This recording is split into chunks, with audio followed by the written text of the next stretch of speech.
All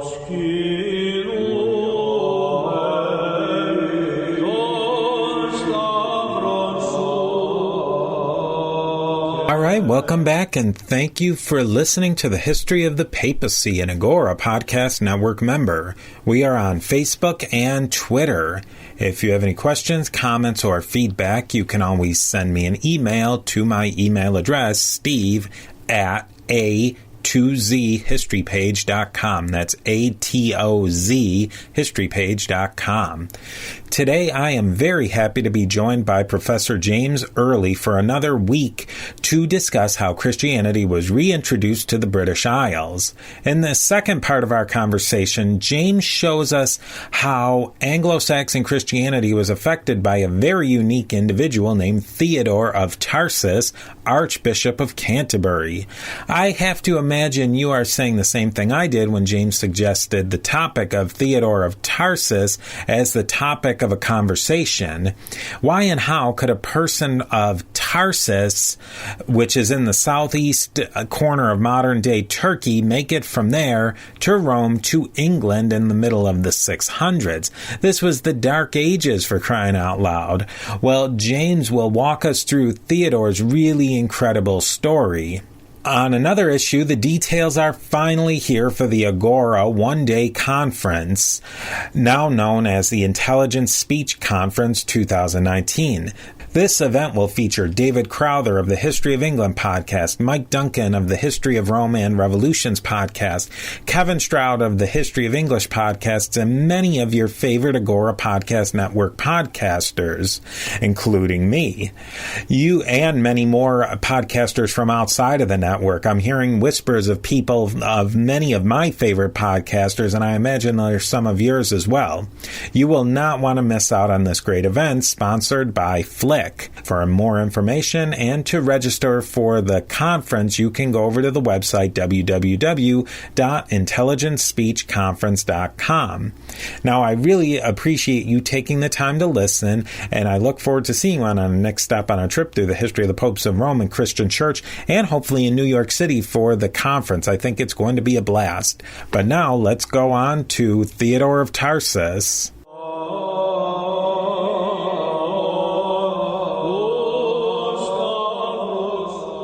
Hi, thanks again for joining us today on the History of the Papacy. We are joined again by Professor James Early, who, if you listen to the last episode on the early history of the Anglo Saxon Christianity, which I do suggest you listen to that episode because that will really inform a lot of what we talk about in today's episode.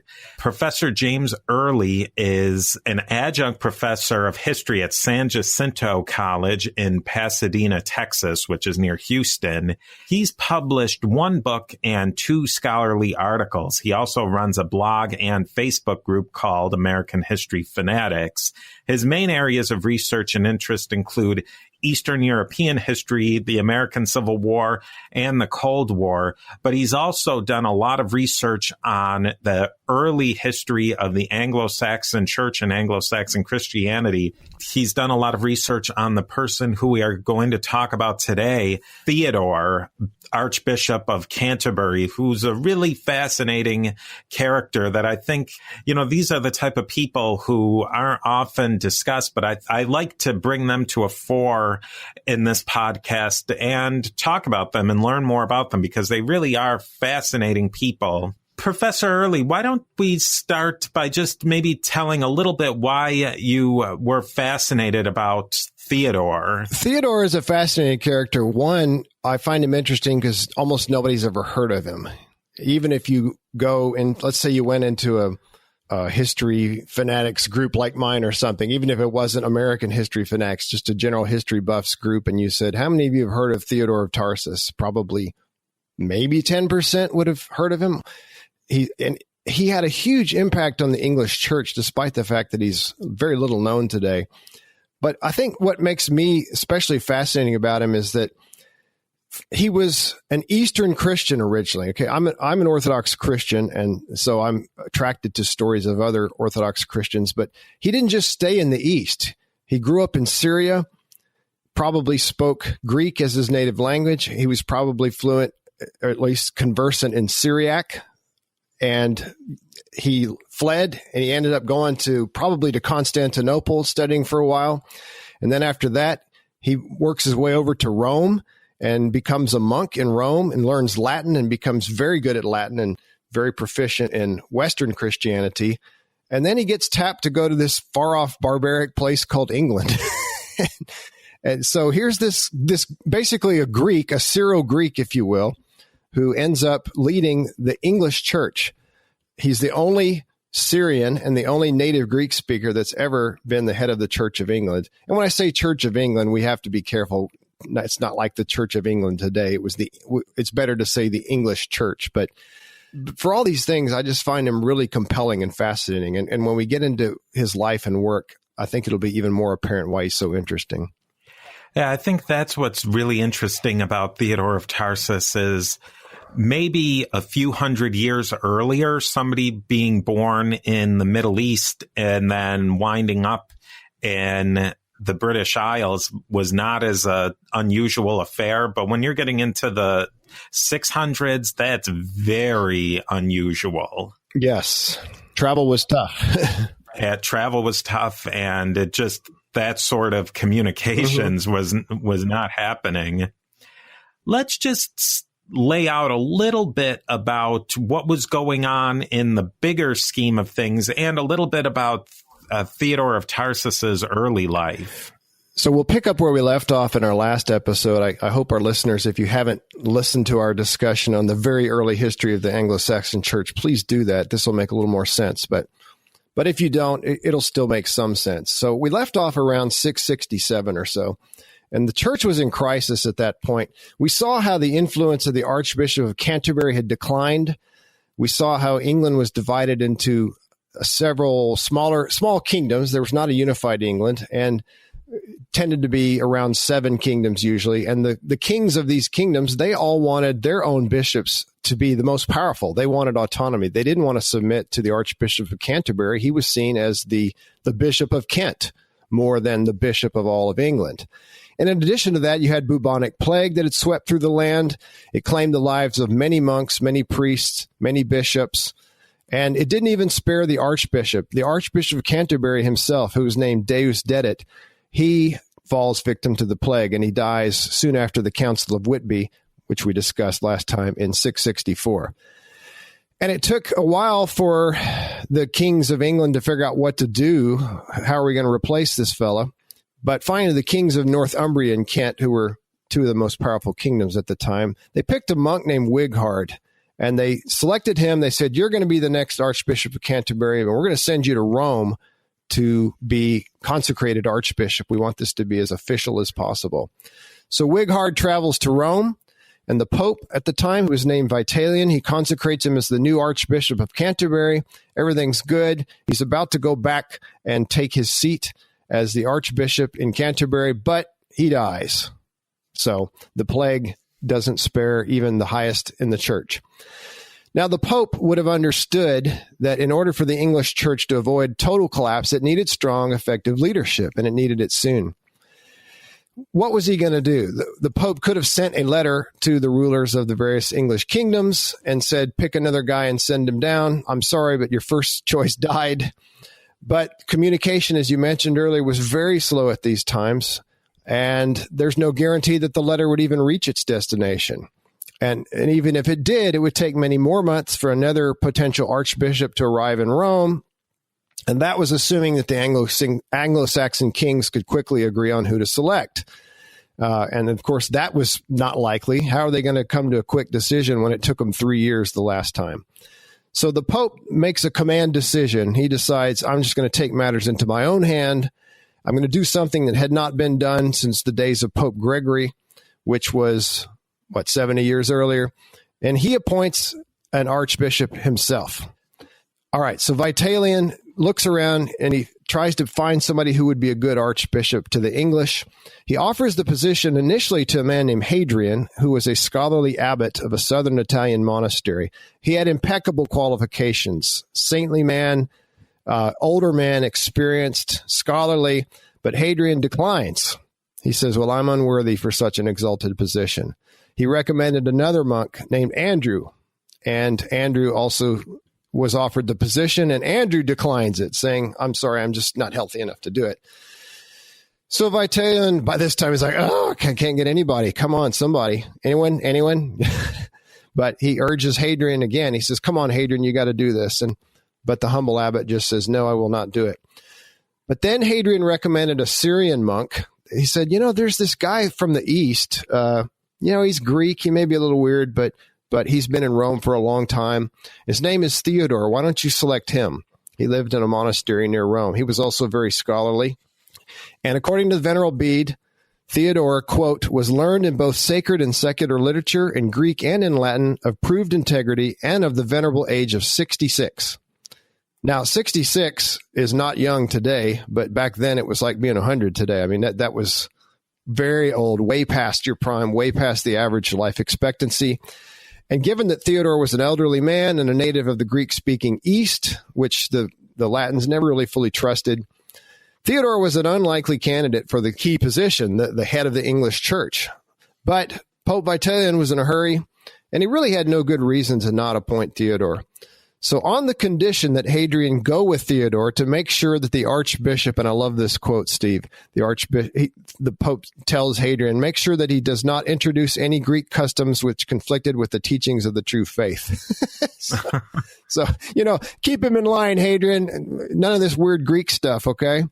And so the Pope adopts the recommendation, and he actually consecrates Theodore as the Archbishop of Canterbury right there in Rome. And 2 months later, Theodore, accompanied by Hadrian and some other people, set out and they head for England. So there you go. Interesting story of how Theodore was selected. Let's talk a little bit about Theodore's life before going to England. Where did he start off, and how did he make that interesting journey? Well, as is always the case, or is usually the case when we're dealing with late antiquity or early medieval period, the sources are very weak, very limited. So we don't know a ton about Theodore's life prior to his consecration as the Archbishop of Canterbury. But there's been a lot of scholarship in the late 20th century and early 21st that has pieced together some details. And there are documents that seem to have been penned by Theodore himself or his students, and they give us a pretty plausible picture of his life and career prior to 668 when he was appointed Archbishop of Canterbury. So Theodore was probably born around the year 602 in the Syrian Greek-speaking town of Tarsus. And of course, anybody who knows their Christian history knows that Tarsus is where the Apostle Paul was from. So very famous, very prestigious place, I guess, to be born. I don't know if it was so prestigious at this time, but I mean, it's the city of St. Paul, so pretty impressive. Theodore was born, as I said, in the early 600s, and at that time, Tarsus lay firmly within the Eastern Roman Empire, or the Byzantine Empire, as it was later called. During most of late antiquity, bright young Syrians who wished to further their studies would do that in Antioch. Antioch, of course, was the financial, the political, the intellectual capital of Rome and Syria. Theodore probably spent some time then studying in Antioch. And there are some biblical commentaries that have survived from Theodore's school. We'll talk about that later. But there is evidence from some of these commentaries that Theodore may have also spent time in this eastern city of Edessa. Edessa was a big center of Eastern Christianity in the first few centuries of the church. Theodore's exposure in Edessa to Syriac Christianity probably enriched his theological thought, especially his Christology. You know, we talk about two schools of biblical interpretation, the Antiochian school and the Alexandrian school. Theodore was definitely a representative of the Antiochian school, which was a more literal way of looking at the Bible, not a lot of allegory among those thinkers. So Theodore was influenced by some of the Antiochian school leaders, like people like John Chrysostom and Theodore of Mopsuestia and some others that were what we would call more biblical literalists. They didn't allegorize everything as would happen in most of the Catholic Church later on. All right, so if our listeners know their history, there was invasion by Persian forces, and then eventually the Muslims arose and they swept through Syria. And at that time, Theodore seems to have joined thousands of other Christians who fled west to get out of there. Theodore likely fled from the Muslim invasions, went further west.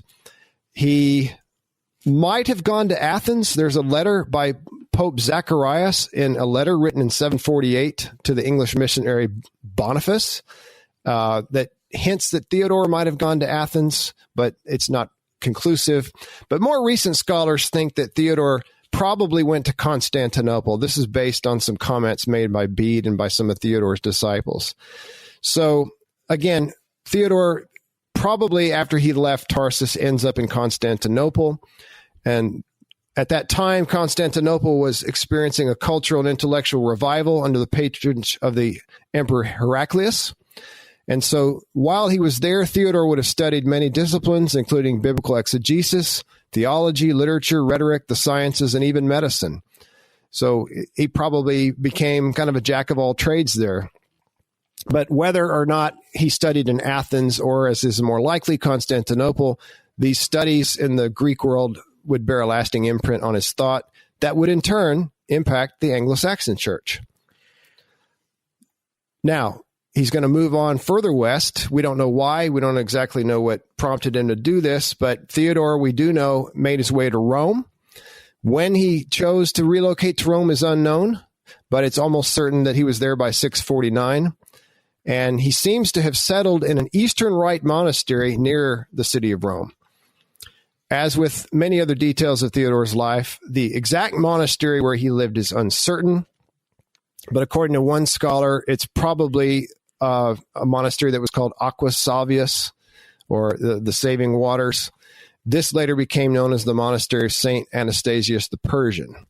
And while he was at this monastery, Theodore would have worked to improve his knowledge of Latin, and he would have continued to study scripture, of course, Western and Eastern patristic theology, and the other subjects that he had studied in Constantinople. Now, there is one interesting thing that seems to involve Theodore. In 649, the Pope at the time, who was Martin I, he convened a Lateran Council. This council was convened with the purpose of condemning the monothelite heresy. And I don't want to go into that too much detail. It's just the monothelite heresy was the idea that Christ had one will, two natures, but one will. And that was a big controversy over that. And the Pope was definitely opposed to it. And if you look at the list of signatories to the council's decisions, there's one name that says Theodorus Monachus. In other words, Theodore the monk. So is this Theodore of Tarsus?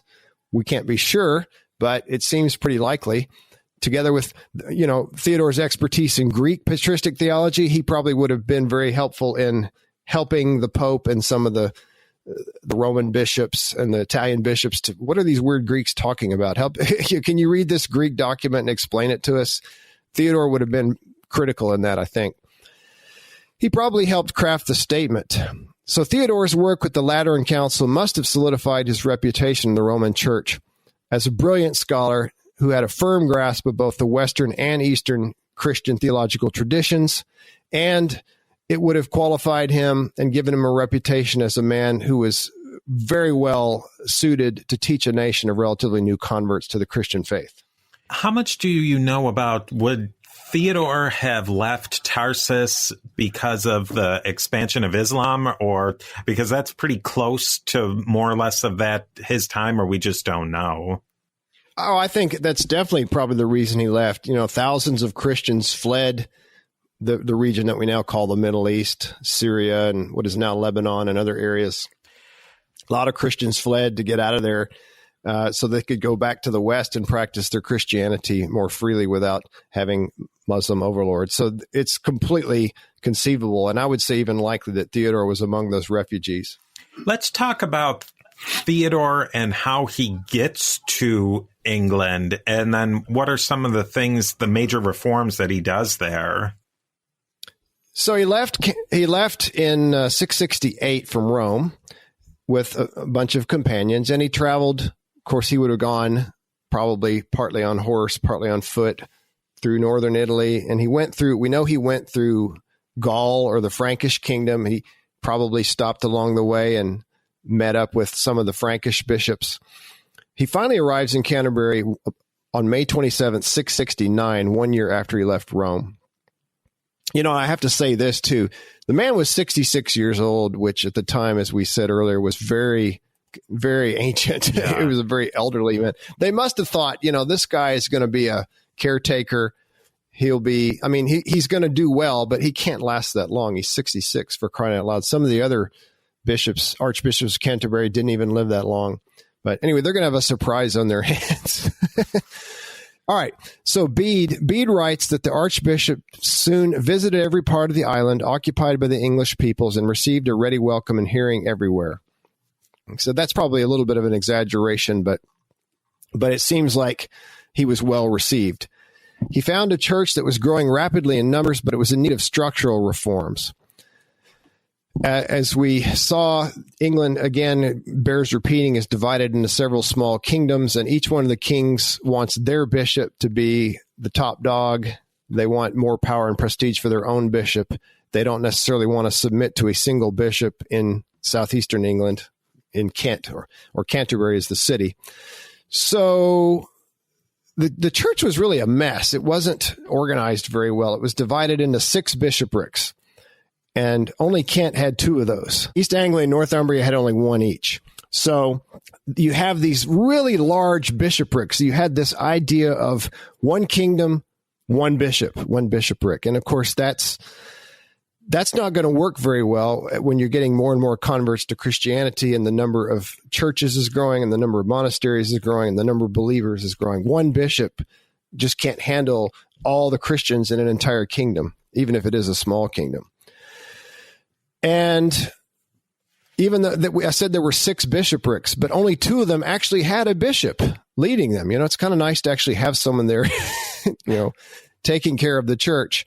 There was a man named Bishop Wini, but that's kind of a weird name, Wini. He was the Bishop of London, and he had purchased his office, which unfortunately was very common in the early church and in the Middle Ages, definitely. So he was kind of shady. And then you had a man named Bishop Chad, but he had been uncanonically, or not officially, not correctly inserted into the See of York, while its rightful bishop, Wilfrid, traveled to Gaul to be consecrated. And so one scholar, a man named Nicholas Brooks, has written that many local churches and monasteries were without ordained priests and deacons. The education of the clergy had been interrupted, and the Christian gospel had ceased to be preached in many areas. So Theodore sees this mess, this horrible situation of a lack of leadership. And where there was leadership, it wasn't great leadership. So he decides he's going to quickly try to correct this. So he restores Wilfrid as Bishop of York. He deposed Chad, who had been stuck in Wilfrid's place, but he turns around and makes Chad the Bishop of Mercia. He appoints bishops for Rochester, East Anglia, and Wessex. And each of the 6 English bishoprics now had a leader. So that's good. At least we have the number of bishoprics equals the number of bishops. That's always nice. But then he goes into stage 2, if you will, of his plan. He realizes that the English dioceses were too few in number, and they were too large for one bishop to adequately serve the pastoral needs of the increasing amount of Christians. So Theodore decides to divide the diocese into smaller, more manageable units. He's going to break it down. Maybe one bishop can't rule over thousands of people. So he unveils his plan at the Council of Hertford. This is one of 2 councils of the English church that were held during Theodore's time as archbishop. It was convened in 673. And this council, despite agreeing on canons containing rules concerning marriage, the behavior of clergy, that was always a problem, clergy not behaving in a very Christian manner, meetings of the English Synod and the celebration of Easter, but it could not agree about the division of dioceses. The council's 9th canon reads this, quote, "It was generally discussed that more bishops shall be consecrated as the number of the faithful increases, but we have announced no decision in the matter for the present." So in other words, in regard to the issue of how many more bishops are we going to have, they punted. So the lack of support among the church made Theodore unable to enact any major reorganization of the English diocese. But he did create one new bishopric for Essex, and he divided the bishopric of East Anglia into 2. Then he made further changes later. In 678, a quarrel broke out between Bishop Wilfrid in Northumbria and King Egfrith, who was the king of Northumbria. And the king kicked out the Bishop Wilfrid, and this gave Theodore the opportunity he needed. Theodore quickly divided Wilfrid's former see into three. So Northumbria is now going to have three bishoprics, and he appoints new bishops. And then later he tried to create two more bishoprics, one in Hexham and one in Ripon. Now, the biographer of Wilfrid was a man named Aetius Stephanus. Remember, Wilfrid was the Archbishop of York, or I don't know if he had the title Archbishop, but let's just say Bishop of York, who the king booted out. His biographer condemns Theodore for dividing up the diocese. He accuses him of accepting bribes from the king and his queen, but that's probably not true. Almost all scholars say that was just partisanship. Theodore did act opportunistically and somewhat high-handedly, but his basic motivation was pastoral. In other words, Theodore's reason for splitting up the bishopric of Northumbria was he wanted to have more dioceses, smaller dioceses, to assure that English bishops could serve the needs of their growing flocks. It just makes sense. And at the meantime, Wilfrid takes matters into his own hands. He goes to Rome, and he pleads with the Pope, this is Pope Agatho, to restore him to his see. He says, I've done nothing worthy of deposition. And so the Pope calls a council. The council rules that the original division of the Diocese of York or Northumbria into three smaller units was valid, but that the two additional bishoprics must be abolished.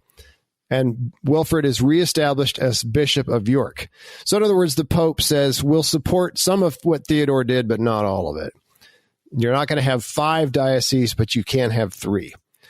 And as you can imagine, relations between Theodore and Bishop Wilfrid were not very good for a while, but they did later reconcile. And more significantly, a precedent had been set for Anglo Saxon kingdoms to contain multiple dioceses rather than merely 1 or 2. So the question is settled. We can't just have 1 diocese per kingdom. We need to have more than 1. One other thing that ecclesiastically that Theodore did is he convened a second council in 680 in Hatfield. And whereas the other council, the Hertford Council in 673, had been more concerned with church organization and clerical behavior, this one was a theological council. Under Theodore's leadership, the council affirmed a belief in the Trinity. It formally accepted the teachings of the first 5 ecumenical councils. Those are the only ones that had been held to that point. And the 649 Lateran Council, which we talked about Theodore was probably a part of.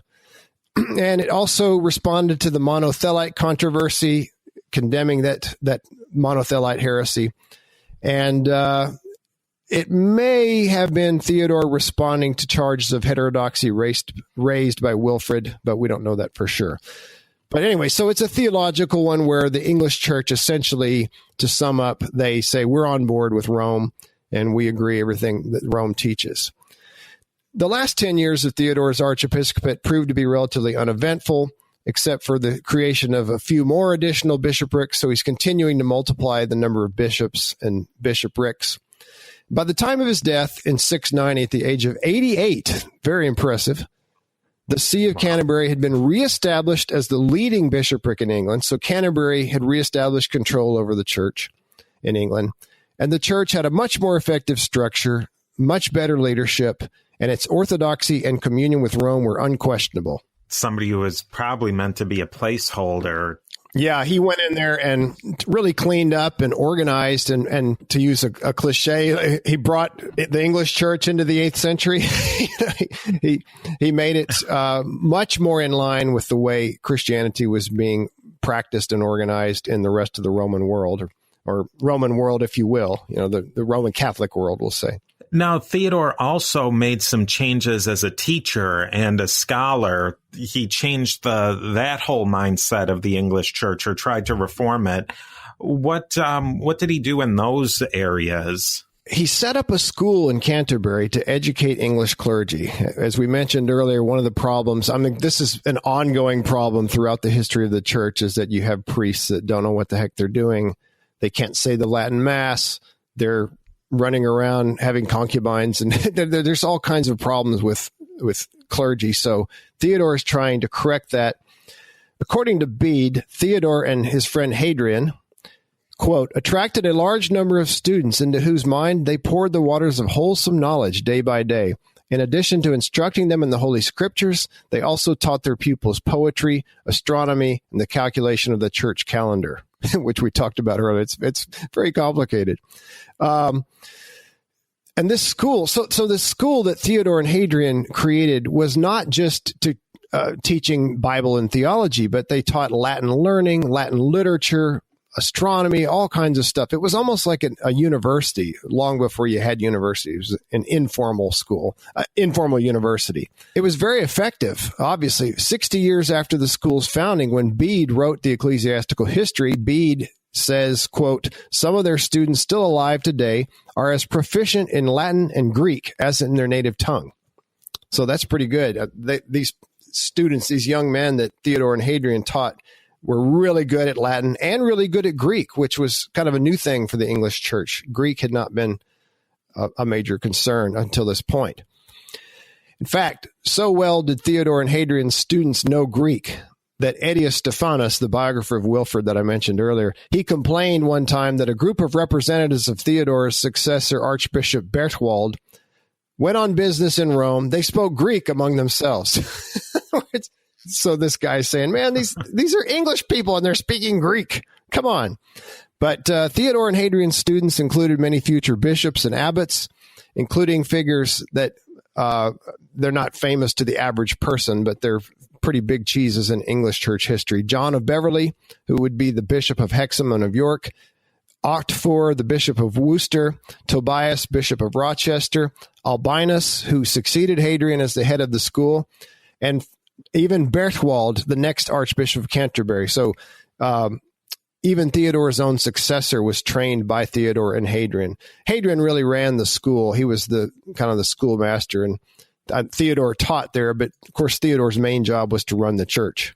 However, the most famous disciple of Theodore and Hadrian by far is a man named Aldhelm. He later became Bishop of Sherborne.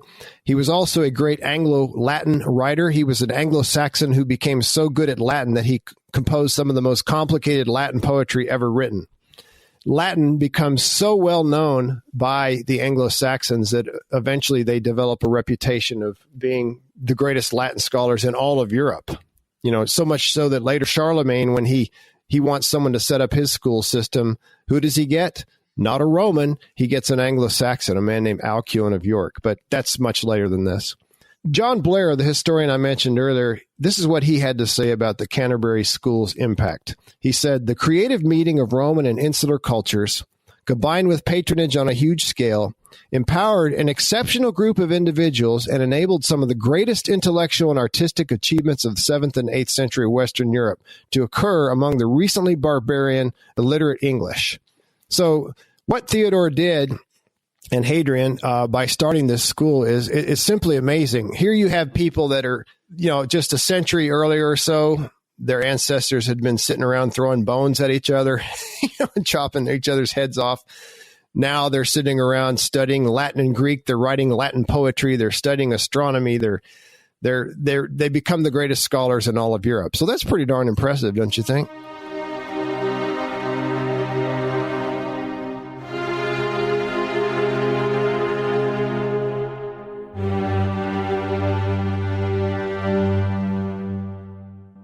Does Theodore have anything to do with the Anglo Saxon Church? Because the Anglo Saxon Church, they were really masters of Latin, but they were also known for using Anglo Saxon language.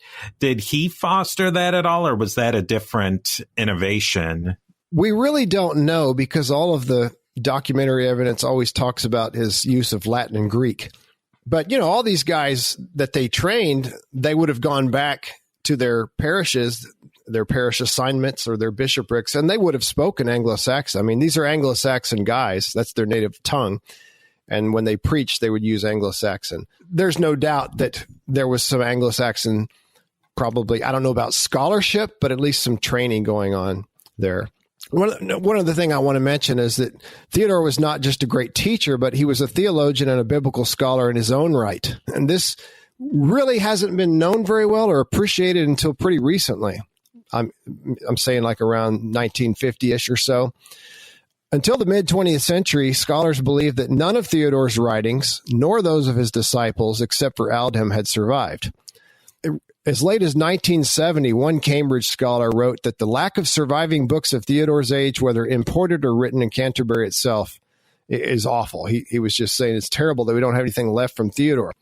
But this began to change. In 1936, a German scholar discovered a group of manuscripts in Milan, of all places, that contained biblical commentaries written in Latin, but they had glosses in Greek and Old English. So in case our listeners don't know what a gloss is is when somebody's reading something, let's say in Latin, and they put a note in the margin in Greek or even in Old English. So isn't that interesting? Here's Old English glosses being found in a library in Milan. Let's say you're an Anglo Saxon young man and you're in this school and you're reading Latin. You may write a note off to the side. Well, what he means here is this. It's like a little mini commentary, and it's in Old English. But this scholar, Bischoff, the German, he didn't publish his findings in English until 1994. So almost 60 years later, or maybe they were published after his death. I'm not an expert on him personally, but wow. But anyway, well, it was actually him. Bischoff and Lappage published amazing work, a very important work on Theodore called Biblical Commentaries from the Canterbury School of Theodore and Hadrian. And this is a huge, massive book. I had it for a while. I checked it out, but I didn't buy it because it's very expensive. But it contains the Latin text of the commentaries that Theodore wrote. These are his commentaries on the Bible, the Old English and Greek glosses, and the English translations of all. So the commentaries, and they were probably written not by Theodore so much himself, but mainly by his students, but they do reflect his teaching. And they reveal a lot about his background, his interpretation of Scripture, and his theology. And I could go into all kind of details on that. There's like little notes in the margin or glosses about, well, this animal exists in Syria. I remember seeing him, or the teacher remembers him when he was a young man, things like that. So it's really interesting stuff. And about the same time that Bischoff and Lappage finished this commentary, another scholar named James Stevenson published a detailed study of a late 7th century theological work called the Liturgicus Malalianus. Sorry, it's Latin. And this work, the Liturgicus, was a reworking of a chronology by the Byzantine scholar John Malalas, and it was written by none other than Archbishop Theodore. Now, what's interesting, Steve, is there's a guy, and I actually know him, not personally, but I met him through Facebook, a fellow named James Siemens. He's actually a Greek Catholic or Byzantine Catholic priest in England. He's a scholar at Cardiff University in Wales. He took Stevenson's work one step further, and he showed that the Liturgicus demonstrates a Christology heavily influenced by the Eastern Church Fathers, Irenaeus of Lyon and Ephraim the Syrian. So how about that? Here's a work written by Theodore in Latin, but it reflects some of the most famous Eastern theologians, or early theologians, Irenaeus and St. Ephraim the Syrian. Theodore saw Christ's work primarily in terms of recapitulation. And I'm sure you've talked about that in the history of the papacy at some point, recapitulation. And that's the idea that Christ became man and lived through each of the stages of human existence in full obedience to God in order to set right what Adam and all of his progeny had ruined through their self-centeredness and disobedience. So pretty cool, huh? Yeah. Wow. That's incredible. Here you have the Archbishop of Canterbury reintroducing or maybe introducing the ideas of Irenaeus, who was originally from the East, and Ephraim the Syrian. Yeah, a lot of ideas coming full circle there. Yeah, that's why I find Theodore so fascinating. He's a real bridge between East to West. He seems to have introduced at least some Eastern ideas into the English church. Now, they wouldn't last forever, of course, but they were there for a while. I want to talk about one other work of Theodore real quick, and that's his penitential. And this, again, like the biblical commentary that I mentioned earlier, it was probably not written by him personally, but it was a collection of his teaching that was assembled by his disciples after his death. Now, what is a penitential? Well, a penitential is a written guide for priests and bishops who heard confessions that offered relatively standardized penances for a wide variety of sins. In other words, okay, what do you do if somebody confesses to adultery? Well, here's the penance. What do you do if they've committed adultery 10 times? Here's the penance, and so on. What if they've stolen? That way, confessions and penances were standardized. Theodore's penitential was influenced by early Irish examples, and it was one of the first to appear in Western Christendom outside of Ireland. Contrary to the prevailing practice of Latin Christianity at the time, Theodore's penances reveal an optimistic view of humanity. Okay, so more of an Eastern idea that sin is not so much breaking God's law and transgressing against the almighty creator of the universe, but sin is a sickness, sin is a disease, and it needs to be healed more than punished. That's a very Eastern emphasis, which Theodore puts into these penances. His penances, as I mentioned, a positive or optimistic view of humanity, and they're focused less on punishment than on restoring the sinner to spiritual wholeness. How about that? That's a very Orthodox or Eastern idea. I'm not saying that was absent from Western theology, but it was not the big stress that they had. Theodore designed his penances, in the words of James Seamans, the scholar I mentioned earlier, with a view, this is a quote, with a view to the individual taking up his or her place again among the members of the liberated and restored, and to deal with an individual's sins as if they were wounds on the body as a whole and in need of healing, lest they should corrupt what has been restored. So there you go. That's three major contributions that Theodore made to theology and practice: his biblical commentaries, his Liturgulus Malalianus. Sorry if I pronounced that wrong, but that's basically his Christology, and then his penitential. That's really fascinating. What's Theodore's legacy today? You've given us a lot of background. He did a lot of different things to reform the church. He brought in a lot of different, maybe you might call new thinking from where he had originally come from in Syria. So what did his legacy, what kind of legacy did he leave on the English church? The short answer is a huge one, but I'll go into a little more detail. The great English historian Frank Stenton has described Theodore's archiepiscopate as, quote, the prelude to a new period in the history of the Anglo Saxon church. So it's a sea change. It's a watershed moment in Anglo Saxon ecclesiastical history. Theodore unified the English church. He increased the number and quality of its bishops. He strengthened the authority of the Archbishop of Canterbury, and he provided the church with a solid organizational footing that made it better able to grow and minister to the spiritual needs of the Anglo-Saxons. And then, again, we'll talk a little bit more about the school. What was the impact of the school, which, again, was largely forgotten about until pretty recently, at least what it taught. So the Canterbury School of Theodore and Hadrian, it was the first of its type in England. This is the first time you'd had a major center of Mediterranean learning, Latin and Greek and that kind of thing. It acted as a potent, this is Father Seamans, by the way. It acted as a potent stimulus to the already incipient movement of the Anglo-Saxons away from barbarism and towards literate civilization. Actually, that's from a scholar named Peter Hunter Blair. So Theodore, to sum that up, he helped bring the Anglo-Saxons more into the Roman world in terms of Roman Christian practice and Roman scholarship and Latin learning and things like that. The school itself, sadly, does not seem to have long outlived its founders. So it didn't last super duper long, but it did leave a living legacy through the scholar leaders that it trained, most notably Aldhelm. And although scholars of previous generations generally held that Theodore's biblical and theological teaching had little influence on future Anglo-Saxon or continental scholars, recent work by Father James Seamans, who I already mentioned a couple times, Seamans has demonstrated that no less a scholar than the Venerable Bede is likely to have used the Liturgulus Malalianus. I got it that time, third time's a charm. And Bede seems to have used Theodore's biblical commentaries as sources for his own writings. So there's connections between Theodore and Bede, and everybody knows that Bede was the greatest scholar of his time in all of Europe, not just in England, but anywhere.